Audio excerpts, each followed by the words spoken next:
নমস্কার বন্ধুরা, আবার চলে এসেছি আজকের রান্নাঘরে। আমি আজকে কি মাছ বলে গাংমরলা মাছ দিয়ে আমি আলু বেগুন শিম দিয়ে একটু মাখা মাখা করে রান্না করব। তা আমি মরলা এই মাছগুলো দেখতে খুব ভালো, কাল খেয়েছিলাম, কালকে দুটো ভাজা, এত স্বাদ। আমি ভয়তে খাই না কাটার জন্য, খুব স্বাদ লেগেছে। তা আমি ঘরে কেটেছি, তার জন্য আজকে আমি এরকম করে রান্না করছি, তোমরা দেখতে থাকো। তার তেল দিয়ে দিচ্ছি, সর্ষের তেল দিয়ে রান্না করব আজকে। কালো জিরা আগেই দিয়ে দিয়েছি।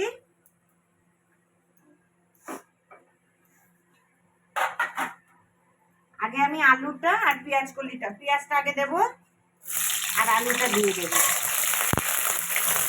দেখো, বেগুনটা পরে দেব, কারণ বেগুনটা নরম তো, বেগুনটা এখন দিলে গলে যাবে, ওই জন্য বেগুন ইচ্ছা করে না, পরে দেব।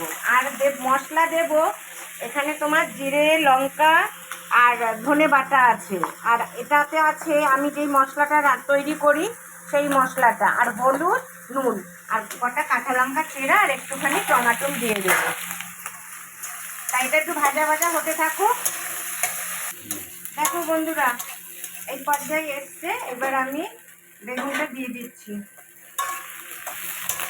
বেগুনটা দিয়ে এবার আমি মশলাটা দিয়ে দিচ্ছি, বুঝেছো? এই দেখো, এর মধ্যে জিরে বাটা, ধনে বাটা, লঙ্কা বাটা, কাঁচা লঙ্কা বাটা আর টমেটো আর হলুদ নুন, আর আমি যে মশলাটা করি সেই মশলাটাও একটু দিয়েছি, আর দুটো কাঁচা লঙ্কা চিড়ে দিয়েছি। আর দেবো পরে, একটুখানি কষানো হোক এটা। দেখো বন্ধুরা, আমার তরকারিটা এই পর্যায়ে এসছে। এবার এবার ওই যেহেতু কাঁচা লঙ্কা সবুজ লাল জিরে বাটা ধনে বাটা দিয়েছি, এই জন্য এরকম ভালো হয়েছে। ঠিক আছে, তাহলে এবার একটু মাছগুলোতে একটু মশলাটা ঢুকুক, তার একটু ঢেকে দেব, তোমরা দেখতে থাকো। একটু ঢেকে দিলাম, এসে গেছে। এই যে দেখো, স্কুলে যাবে না, কিন্তু স্কুল থেকে খিচুড়ি আনবে, ডিম আনবে। ডিম কি কি দিয়েছে স্কুল থেকে? ডিম আর খিচুড়ি।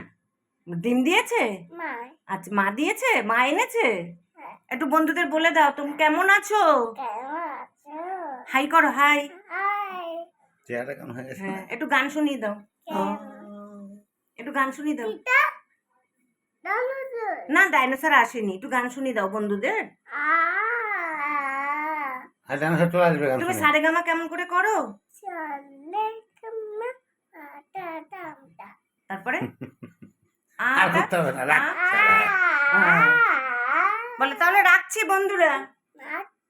হ্যাঁ, আমার তরকারিটা ঝোলটা শুকিয়ে গেছে, এবার একটু ধনে পাতা দিয়েছি।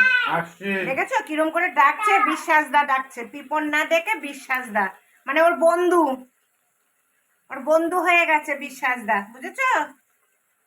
এবার নামাবো, মানে এখন শীতকাল তো, যেই রকম ভাবে রান্না করবে, মানে কি বলে, পেঁয়াজ রসুন ছাড়া যতটা রান্না করা যায় খুব ভালো লাগে, এখন টাটকা মাছ।